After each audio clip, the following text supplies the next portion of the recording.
What's up, guys? It's the Function. Today I'm coming at you with a little bit of a gun build slash AR-15 review.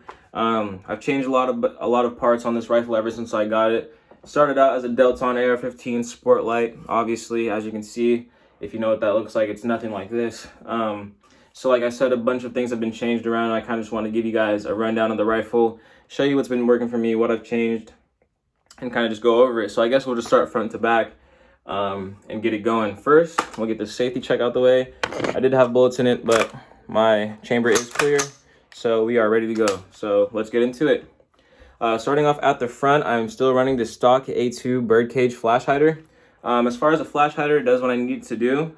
Works just fine, so I haven't changed it out yet. I do have plans to change it out to maybe like a Surefire 4-prong or maybe a war comp, something I can, have a quick detach for a suppressor and stuff, but I don't have a suppressor at the moment, so I don't see a need to switch over. So I'm just going to keep rocking the standard A2.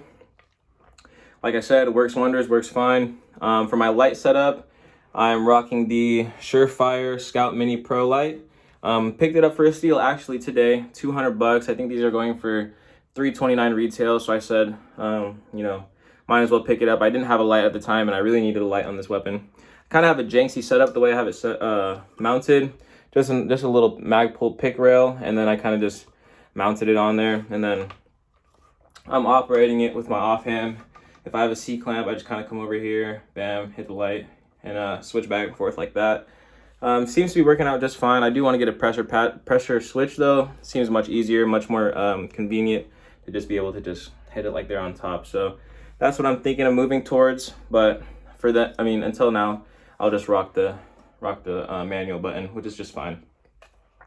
As far as the barrel, still the stock lightweight pencil barrel that came with the rifle.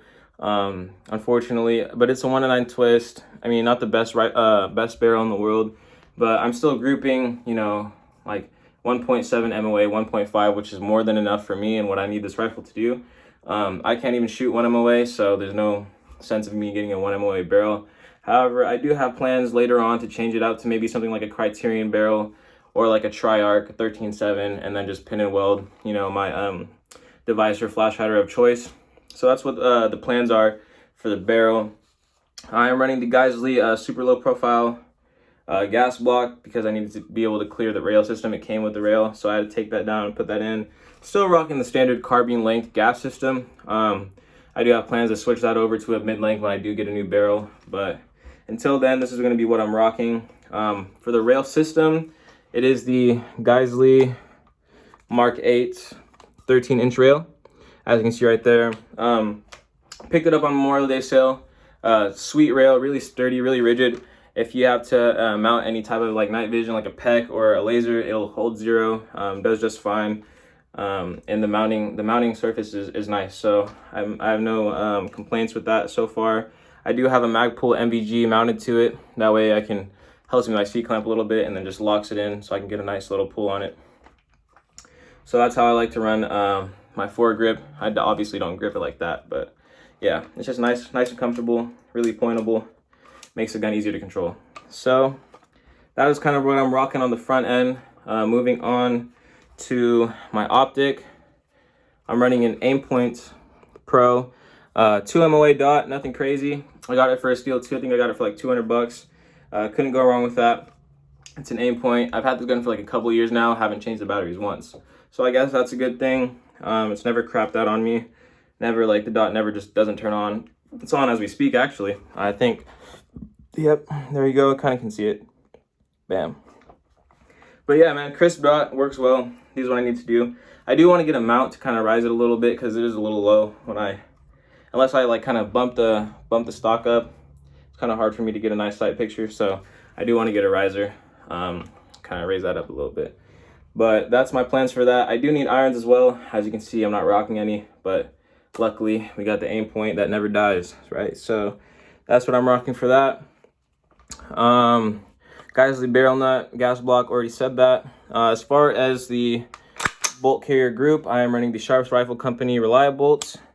It does have the angled lugs on the bolt, and that's supposed to help with carbon and debris when it gets in the chamber. It's supposed to cut through it. To be honest, I haven't seen that Haven't seen it do that yet because I haven't got the gun dirty enough to test it out. But as far as a regular bolt, I mean, it works just fine. It's nice, it's pretty.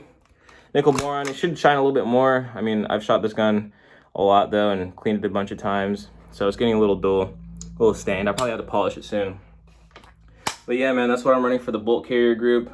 Not sure if I said it, but this does have QD as well on the Geisley rail. So if you want to run a sling, QD right there, you got it. So as for the controls, I am running Ambi Radian safety selector switch and cut an MP3. I got the long one on my dominant side and then the short one on my shooter. On my trigger side. That way it's not interfering with my trigger finger whenever I'm manipulating the safety. So I do like that a lot. Really easy to hit from both sides.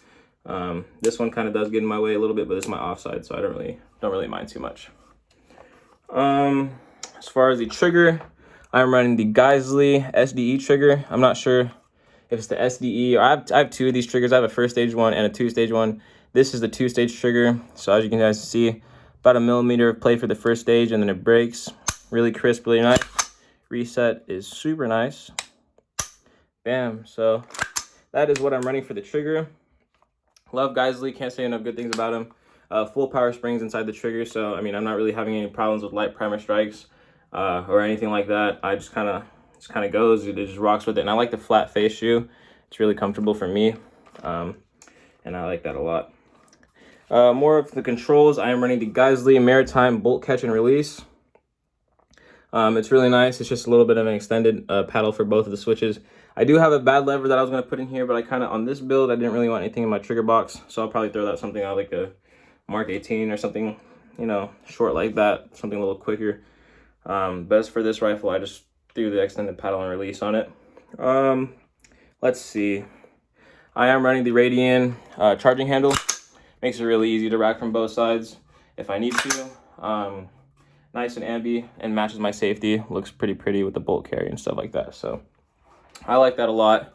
Not enough good things to say about it. It is the SD version, so it doesn't have the holes to divert gas when you're running suppressed, but I'm not running suppressed, so I don't see that benefit too much, but when I do, it's nice to have it. So that's what I'm running for my charging handle.